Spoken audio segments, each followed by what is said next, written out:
Hello, ladies and gentlemen, and welcome to the Uncommon Sense podcast. I'm your host, Ryan Foltz, and in today's episode, I will be talking about the life of Linda.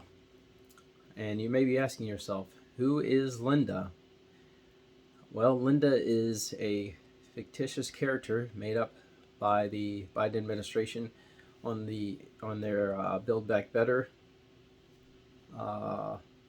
framework, and she is a fictitious character that will serve to demonstrate how the wonderful Build Back Better framework is going to change life for the better, apparently. And there's a graphic here, and it takes you through all the steps of how the administration will take care of Linda. So on graphic number 1, there's a picture of Linda, and she is pregnant and she is working. And it says, Linda is a working mother in Peoria, Illinois. She works at a local manufacturing facility as a production worker and earns $40,000 per year. She is pregnant with her son, Leo. And a recurring theme, if you look it up on the White House website, is that Linda is a single mother. The father is nowhere in the picture, and there is absolutely no mention of the father because the government is the father. Once Leo is born, Linda begins receiving child tax credits of $300 per month or $3,600 annually to help cover essential costs like groceries, rent, and medicine. Next up, as Leo grows up, the government, there it is, helps cover the cost of his daycare, guaranteeing that Linda does not need to pay more than 7% of her income on childcare. And there it is, less than halfway through. And the government will help take care of little Leo, whose father is nowhere to be found. When Leo turns 3, he attends a high-quality pre-K program for free.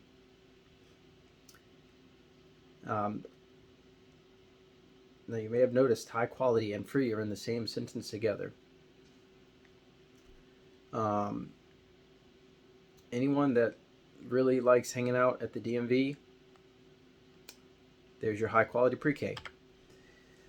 When Leo leaves high school, he is able to enroll in a community college thanks to extended Pell Grants and investments in community college. Now, I know what you're thinking. What's wrong with Pell Grants? Pell Grants are issued by the federal government to lower income candidates. And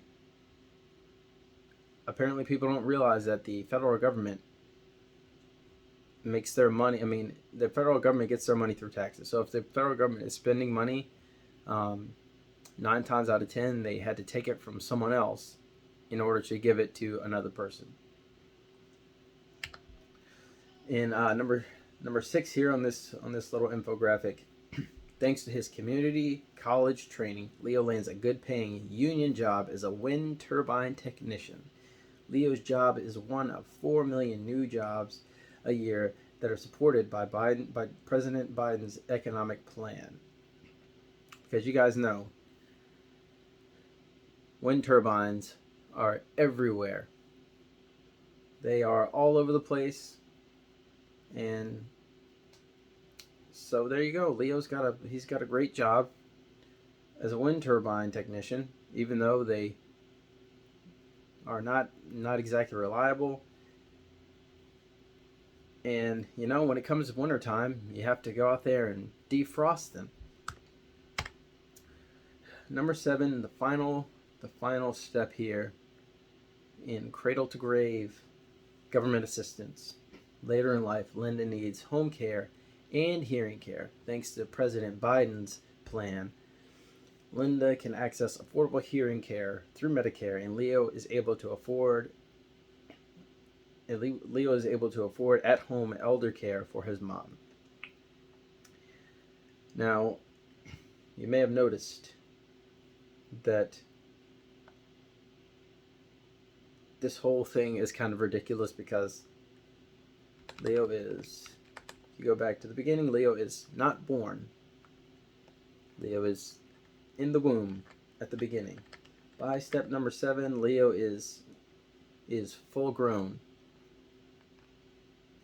Who knows? I mean, there's no specific age of the two people here, but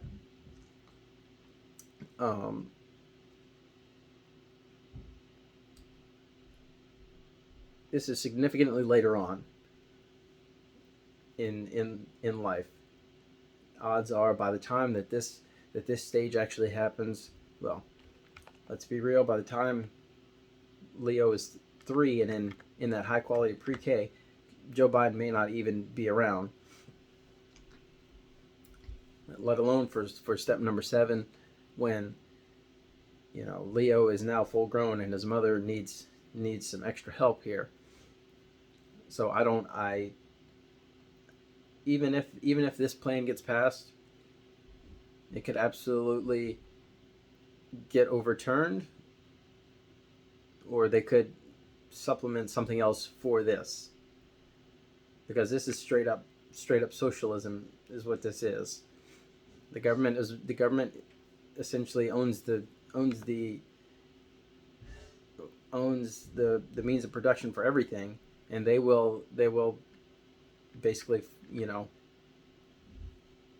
be handing out stuff to everyone, which is always works out really well.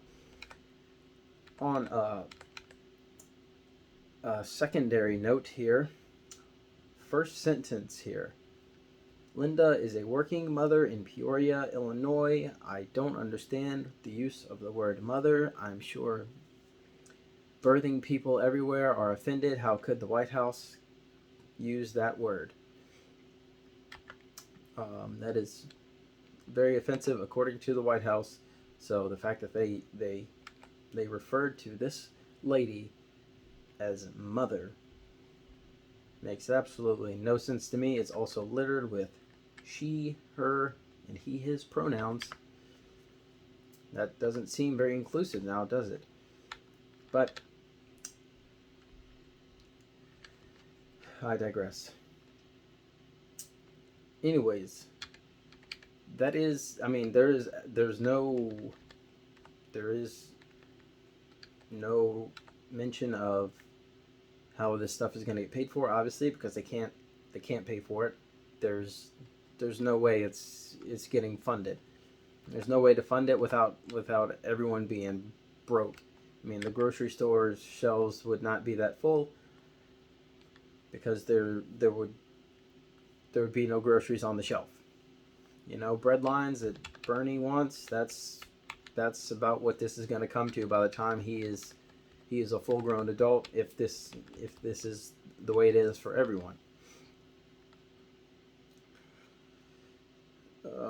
And it's straight up socialism, and it's here because the family structure is essentially gone. The mother is working to provide for the child, and then Big Daddy Government comes in and saves the day, and just starts tossing money at everything, and it's not going to work. There's no way it can work, and they've got this, all these pictures, everyone's so happy, and oh, look at that, it's so great. That's obviously not what's going to happen here, because that's not how this story ends. The story has never ended like that. In any country that this has been tried, it has always ended in catastrophic failure at every single turn. So, anyways, I think that you guys should check this out. It's on, let me get this website here. Yes, whitehouse.gov/Build Back Better. So if you guys have a few moments of your time and you want to see the fall of America in 70 easy steps, then go ahead and check this out. But that's going to be all for this one. So see you guys on the next one.